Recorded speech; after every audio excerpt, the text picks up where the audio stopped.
Welcome to The Outlet, where we keep you plugged in to everything energy. To lead the charge, here's your host, Tom Glanzer. Well, welcome to The Outlet, Northwestern Energy's podcast. This is day 2, our podcast 2 in the new room, and we finally got some technology working. So I last time I had my boss up here and made sure that everything worked on her just in case I had to shut things down. And Lori Nelson is our producer of this show, and she gets the talent in here. And Jason, you would be the talent today.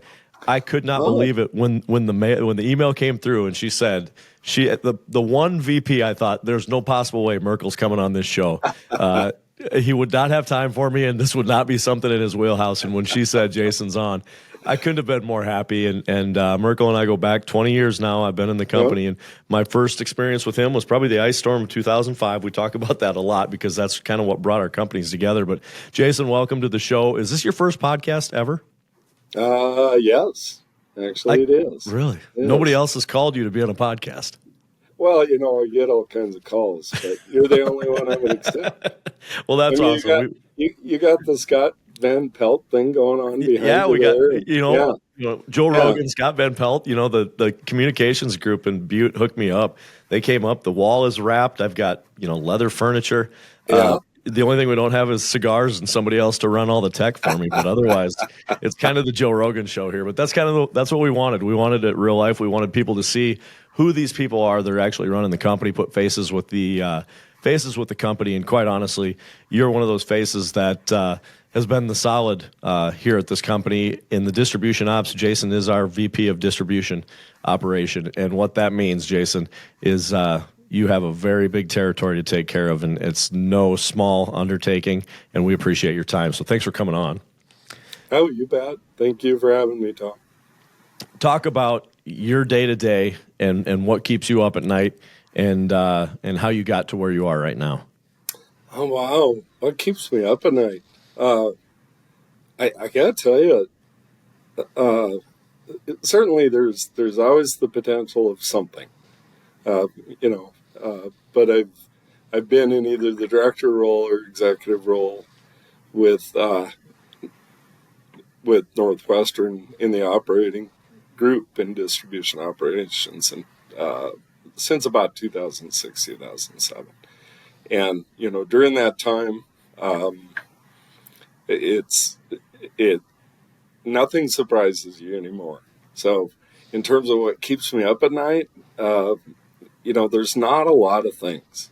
Certainly that safety incident or something bad happening to one of our employees, that's always looming. That's out there.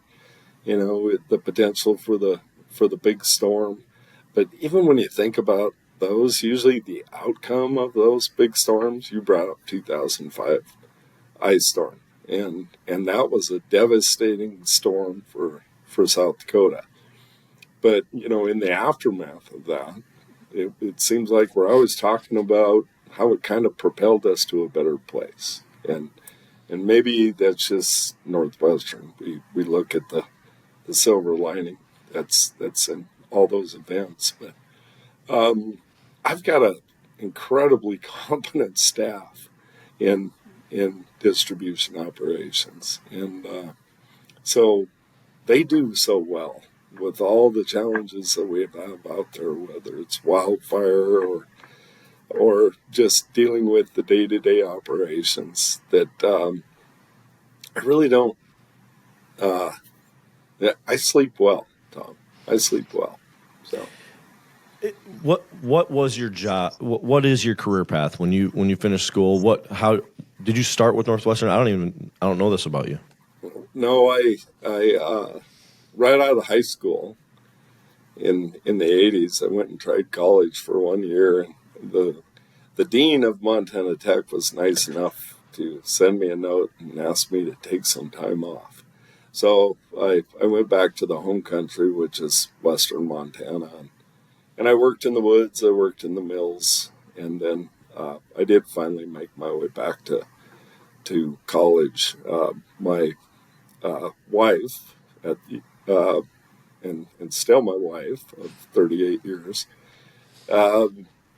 she kind of changed my whole outlook on this time when you go to college, you're going to do it right. So I went to college, got that done. And at that time, it would have been the early 90s.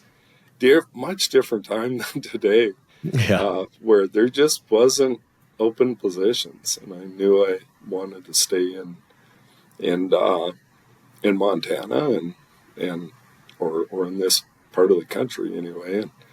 And there just wasn't a lot of opportunities. And I also knew at that time Montana Power was the place to be in Montana.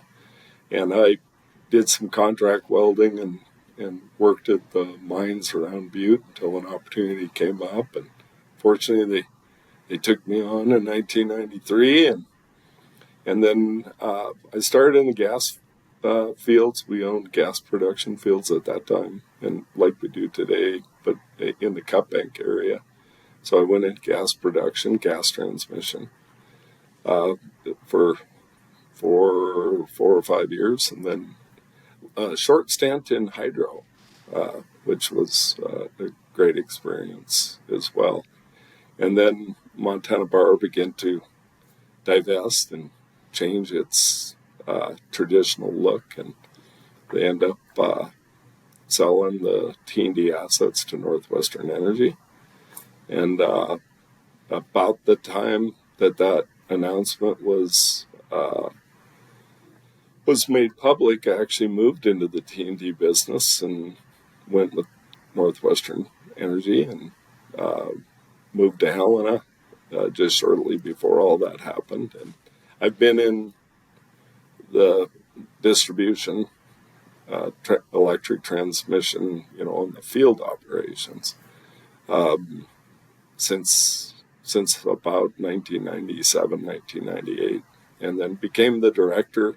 I went through some management roles. I was the Helena division manager, and then became the general manager of operations of Montana. And then a little while later, our good friend Mike Saito, he retired in South Dakota in 2016, and I was asked to also oversee South Dakota and Nebraska. And then became vice president a few years back. So that's pretty much the progression. Yeah, and it's been an amazing run. And I was just talking with a few other colleagues, and we're 100 years old. And a lot of Northwestern Energy or a lot of utility assets are built to live that 50 to 75 years. Some of them make it to 100.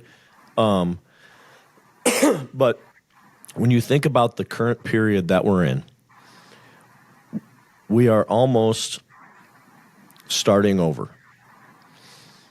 Technology-wise, they didn't have this technology back in 1972. The technology that we have that's still in place from 1972 is going to become obsolete in the next 10 years, thinking about generation and some other things like that. This era, you're almost like the guy that's setting up for the next 50, the next 75. And you think about the hydro and how amazing those assets have been, and they will continue to be those great assets. But you got to think about some of the other generation type things, and you think about just the poles and the wires and how we read meters now, and so much has changed. Do you ever feel like you're rewriting the entire book from scratch? That's certainly out there.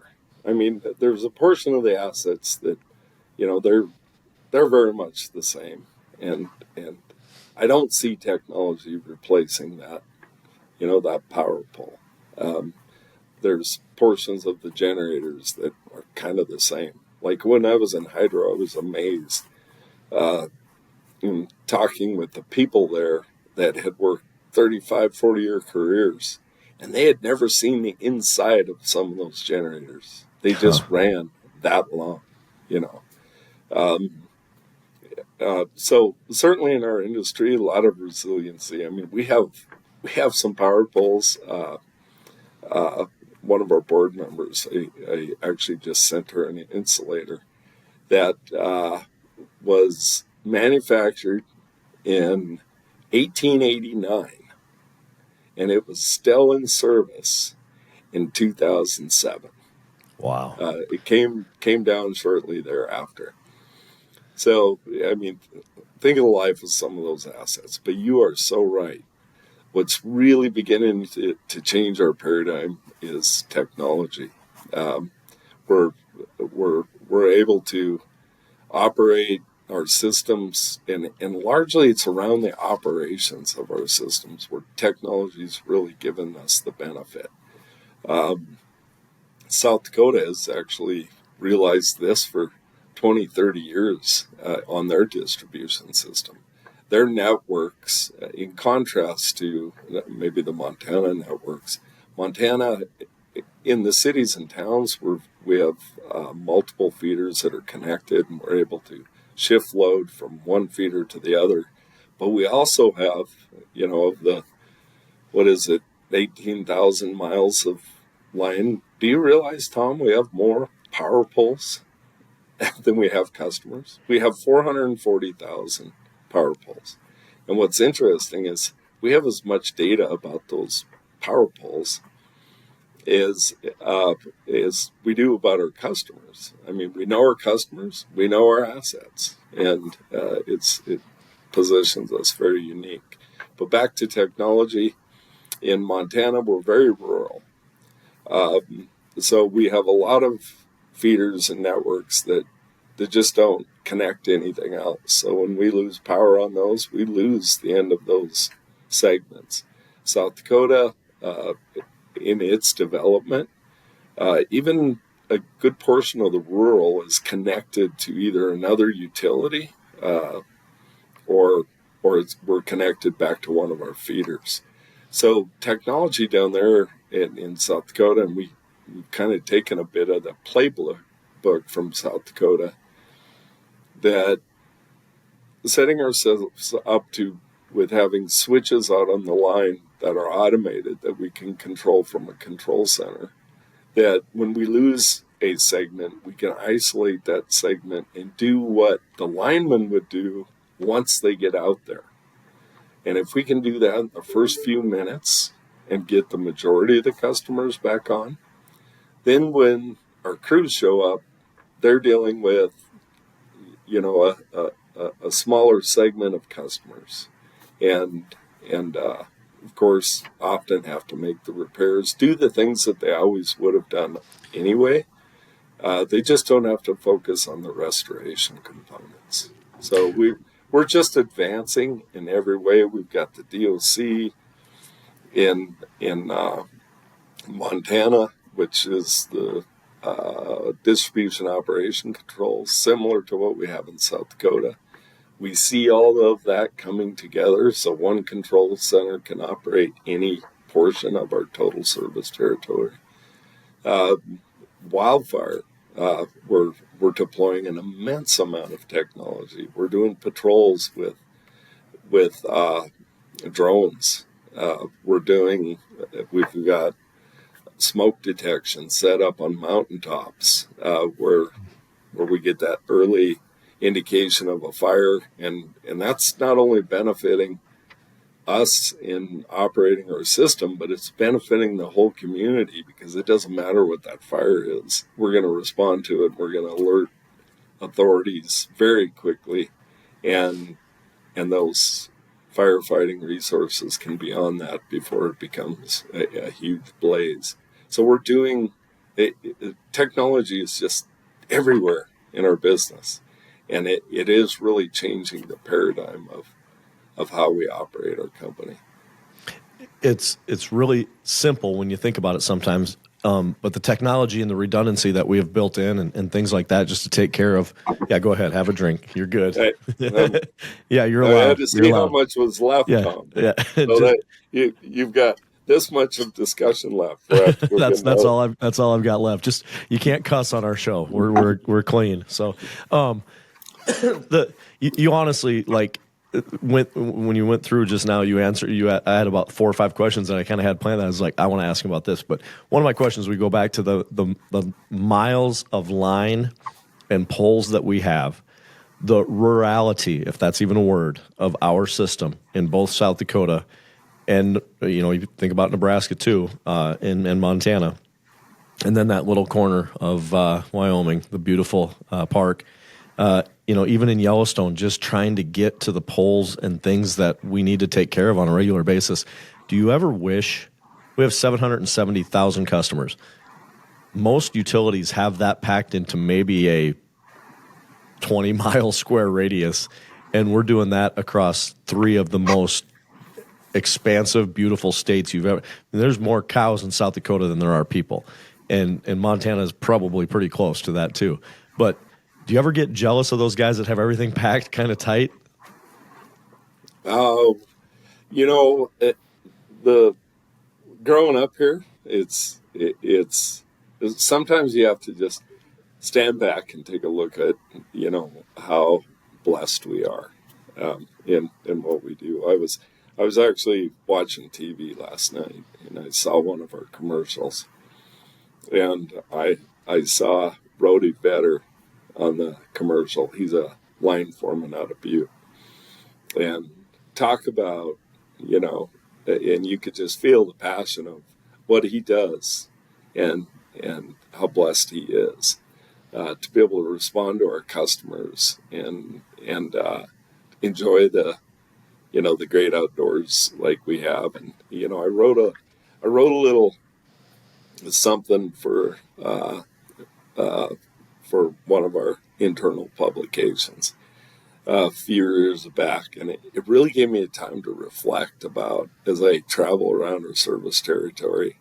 I remember talking about there's a little spot up near Cut Bank, and people in Montana really don't probably view Cut Bank as the gem of Montana. And, it's arguably it is or it's not. If you're from there, it probably is.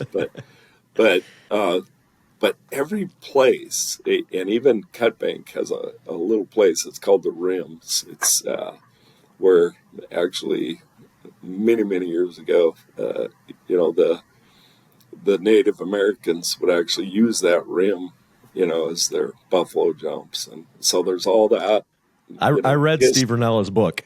Yeah, there's American all that Bison, history. Yeah. And there's a little place up beyond that where the sandstones have eroded, and it's called Little Jerusalem. And you just got these sculptures of sandstone. And it's just gorgeous. And then, I find myself in South Dakota, and you get near Webster and that phenomenon of the raising water there. And pretty soon here's this barn out there in the middle of the lake, it's just an incredibly unique service territory that we have the privilege to serve. And with all that, you talked about customers and 700 and some, and I think the split on that is fairly split. From we have that many customers, but gas customers versus electric customers. I think we're pushing right around 400,000 electric and a little less on the gas, but fairly close to that. But and that's the reference to the poles and the assets and the miles of distribution line, gas and electric, to serve all those customers. It's just mind-boggling. We're as big as and probably bigger than most other utilities. Like, for example, San Diego gas and electric, big utility out of or a good-sized utility out of California. Their footprint fits in our Missoula division. And, so when you think of the vastness of our service territory, it's just incredible. And we have people spread throughout that. And what's incredible about those people is they're not only great employees that, wear this brand proudly, but they're also mayors and coaches. And, they really are lifeblood, good incomes, serve those communities, and volunteerism and everything else that they do. So it's neat to be part of.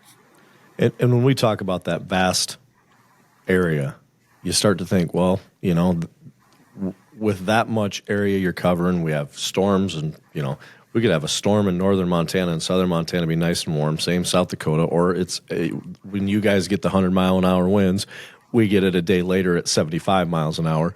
But you have to take extreme pride in the reliability of this system. The fact that we're just always bumping first quartile. That would be a SAIDI metric, right? System average, interruption, duration, index. EEI, we always got to measure ourselves. That's our KPI. And that allows us to compare against other utilities. In fact, that we're comfortably upper second quartile and just always bumping up and sometimes even jumping into first quartile with the vastness of our service territory. It's pretty incredible. And the extremity of our service territory, because some of the service territories, granted, the weather patterns are shifting, and our friends in Kansas and Missouri are starting to see some pretty extreme stuff right now, especially Kentucky and all that stuff. You get the coastlines and whatnot, but you think about what we have. The summer is brutal, the winter is brutal, and the fall and the spring, those days we play baseball, right? Yeah. And so what's amazing within our service territory, those elements, those systems, and the people that operate those systems, the temperature swing from the cold day to the hot day is about 160 degrees. Yeah. It's brutal in the winter, and it's brutal in the summer. When it's hot. And South Dakota's muggy as all can be. Yeah, I will take 100 degrees in Great Falls over 100 degrees in Huron, South Dakota, any day of the week. I was there for that. It was a beautiful day. I mean, I'm pretty well known. I don't wear coats a lot of times. I have them, in the truck or proximity if I need them, but I don't wear them that much because I always end up laying them down and then I leave them. So, but it's amazing. I can get on, a plane heading to South Dakota and it's cold here. And, I've got on just a little more than a quarter zip and it's cold here. I jump out of that plane and you're on it. Holy scats, that humidity. It bites. It's cold there. It's a different cold and it's a different hot. Yeah, that's for sure. Yeah. Well, we're just about ready to wrap up, but let's talk a little bit about Jason, the person. And when I think of Jason Merkel, you probably got an everyday carry knife in your pocket right now, correct? Yeah. Yeah, I figured you would. Yeah, that's actually I do. Right there. Is it a Spyderco? What are you pulling out there? Actually, this one is a buck, and it's pretty special because it was Helena Division, where I was division manager. They issued these for some excellent safety performance. They made about a 6-year run with very few incidents, and the local management recognized the staff that really makes safety happen. Yep, is our workers, and I don't know how I got one because I haven't gotten dirty at work in a long time, but they were nice enough to give me one as well. Well, my dad always said, if the first thing you do is you look in the guy's side pocket. If he's got a knife in there, you can tell two things. He's either a trustworthy guy that you're going to hang your hat on him, or he's a little bit of a redneck. And my dad goes, and I can't tell the difference between myself. He says, so maybe I'm a little bit of a redneck and a little bit of a trustworthy guy. Well, but that's the kind of guy. I knew you'd have one. I didn't pre-test this. I just kind of figured Merkel, and that's who I see you as. And they don't go well with my dress pants. Your dress pants, right? I do get yelled at if I put dress pants on and throw a knife in, but yeah. But I do. I appreciate what you do for this company, and I think sometimes we don't tell each other enough. And I'm going to use this platform to tell people how great the people that I get to work with. And you really nailed it on the head. It's the local people that not only make the company happen, but we're also in the community and doing things in the community. But we have lives outside of our jobs, and I've always been. You're my favorite team roper. Are you a header or a healer? I don't even know. I'm You're a the header. Yeah, that's because your brother starves you, right? Are you still roping with your brother, or who do you rope with now? No, my brother at once upon a time he too did rope. My older brother John did, but no, mostly a group of friends around Helena that I teamed rope with. But I got to tell you, I must confess, for the first time in a long time, I'm horseless. Have incredible had an incredible horse named Jaws, and he was one. I can't rope and ride. Right? I can rope and I can ride, but roping and riding, right? Well, he was the type of horse where he just, kind of gave me the eyes and told me to get on, and he got me into position, and he knows what he's doing. He takes care of his end. I just need to take care of mine. And typically, I would let the team down between him and I more than he would me, but he was just an incredible horse. And with this job and how much I travel, I just really couldn't commit to him like you need to, keep him in shape. And so I sold him to a good friend of mine, and he's got a good home, and he's out there winning opens without me. But Yeah, I just sold him in January, so he's hope to get back into it, but it's just not now. He's probably glad that 230 pounds of muscle aren't on him every night. If your buddy's smaller than you are, you guys can't really tell, but Merkel's a big dude. He's obviously he's playing linebacker for our company football team. That's for sure. Yeah. I always tell I've got a individual who works for me, Kane Clonch, incredible human being, Yep. and he's still very active in sports. He was a quarterback at Tech, and he kind of went off and did some professional football stuff too. And I tell him, and he's good looking and talented. He's one of those guys nobody really likes. Yeah, I know. He's a perfect red shirt. Exactly. The one as a defensive lineman. Yep. They wouldn't let you hit, and I just wanted to hit him. Yeah, everybody does. Yeah, Kane. Yeah, I hope Kane watches this. Yeah, I hope he does too. So I always tell him on a regular basis, you do realize that linemen, offensive linemen and defensive linemen, they tend to grow up and look like quarterbacks, and quarterbacks grow up in their later life and they end up looking like linemen. So I remind him of that on a regular basis. So that's good. Yeah, well, it hasn't hit him yet because he's still like Tom Brady good looking. So I guess Kane's got those good genetics, but no. Yeah. Well, hey Jason, we appreciate your time here. We appreciate everything you do for the company. Just when I think about the infrastructure that we have now and the places that we're going, it's your leadership and the team. Like you said, we all do. We all have amazing employees around us. There's not a single one. I told somebody the other day, I honestly can't think of somebody that I don't enjoy working with in this company. And I don't think a lot of companies can say that. And I think that just is a testament to who we are and the culture that you and the rest of the VPs have built, and Brian from his leadership as well. And obviously, you got to give a shout out to Bob Rowe and our time with him as well. But yeah, just thank you for what you have done for this company and being a part of Montana and what we do out there. Oh, thank you. And, I like to think that I'm part of, all of our communities. And, the only thing I would add to what you just described is it's a bit reflective of the communities we serve as well. I mean, they're just resilient. I remember during the ice storm, when we were concerned about getting them power because, my gosh, they've been out of power for a while.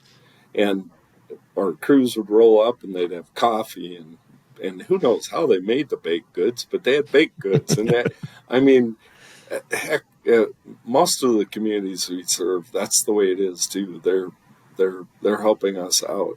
as we go to help them. So if we get stuck, there's a 4-wheel drive tractor hooked up to us, pulling us out. I mean, or plowing the ditches for us. Yeah. Yep, there's something there. So, well, thank you for your time.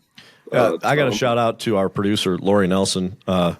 She got Jason Merkel on the podcast. That's a big deal to me. So this has been a good one. So thank you very much, Merkel, for your time. And as always, be sure to tune in next time for Northwestern Energy's The Outlet. That's a wrap on this week's episode of The Outlet. For more information and weekly energy updates, like and subscribe wherever you get your podcasts or visit northwesternenergy.com.